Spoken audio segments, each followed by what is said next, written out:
नमस्कार मंडळी, तर आज आपण बनवतोय बंगाली स्टाईल चिकन करी। हे भांडं गरम झाले, आता याच्यामध्ये आपण तेल टाकून घेऊया। याच्यासाठी तेल थोडं जास्त लागतो। आता हे आपण खडे मसाले घेतलेत, हे याच्यामध्ये सगळे टाकून घेऊया।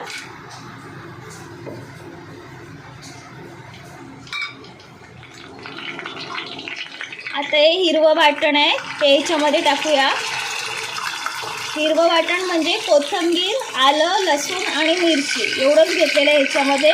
बाकीचं वाटण ते याच्यामध्ये जाणार नाही आहे, फक्त एवढंच फोडणीला घालायचं आहे।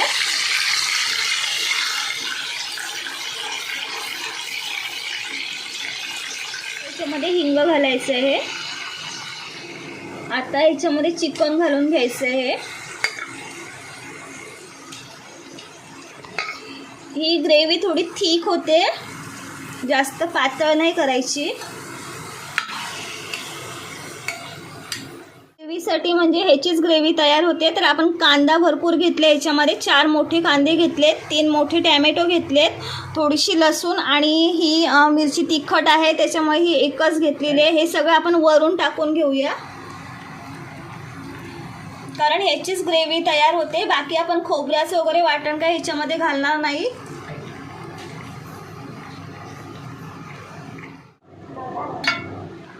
ह्याच्यामध्ये फक्त एवढेच मसाले जाणार।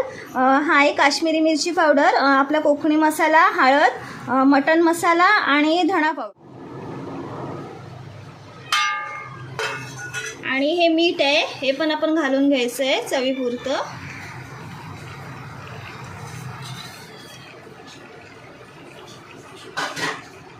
हे सर्व मिक्स करून घ्यायचं आहे।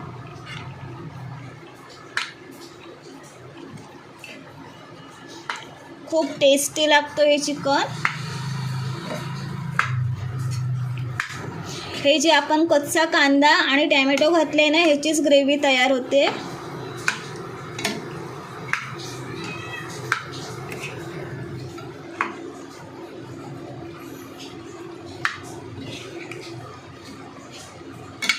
आता हे मिक्स करून घेतलंय, पण थोडंसं पाणी ओतून घ्यायचं आहे, जास्त नाही, थोडंसंच घालायचं आहे। स्टीमला ठेवूया 1-10 मिनटं। चिकन आपलं शिजतोय, अजून थोडंसं शिजावं लागेल। ही अशी ग्रेव्ही तयार होते याची। अजून थोडी थिक व्हायला पाहिजे, 1-10 मिनटं जातील। चिकनला छान कड येतोय, एक थोडा वेळ जाणार, अजून 1-10 मिनटं, मग आपलं चिकन तयार होणार। हे बघा मंडळी, छान वास सुटलाय, मस्त कड येतोय चिकनला। हा मंडळी, तर आपलं चिकन झालेलं आहे।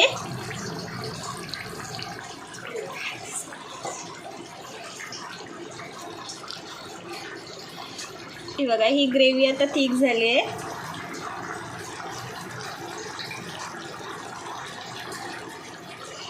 हे ऑइल ऑइल दिसतोय वरती, ही तरी आले मस्तपैकी। हे बघा, छान तरी आले। आणि हे जे तुम्हाला दिसतात ना, हे पाय आहेत कोंबडीचे, हे आमच्या याशवीला आवडतात म्हणून त्याच्यामध्ये टाकलेत।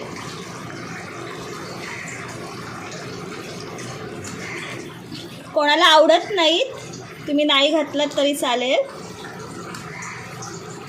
ही बघा, ग्रेव्ही थिक झाली आता छान। अजून थोड्या वेळी थिक होणार।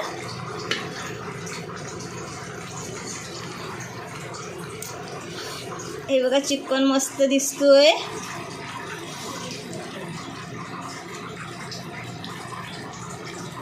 खूप भारी दिसतोय चिकन। तर आता आपला हा चिकन तयार आहे। आता थोडा वेळ मी असंच हे मुरत ठेवणार आहे, म्हणजे ग्रेव्ही अजून थिक होणार त्याची। हे बघा, छान चिकन तयार झाले, मस्तपैकी तरी पण सुटले, वास पण खूप छान सुटले।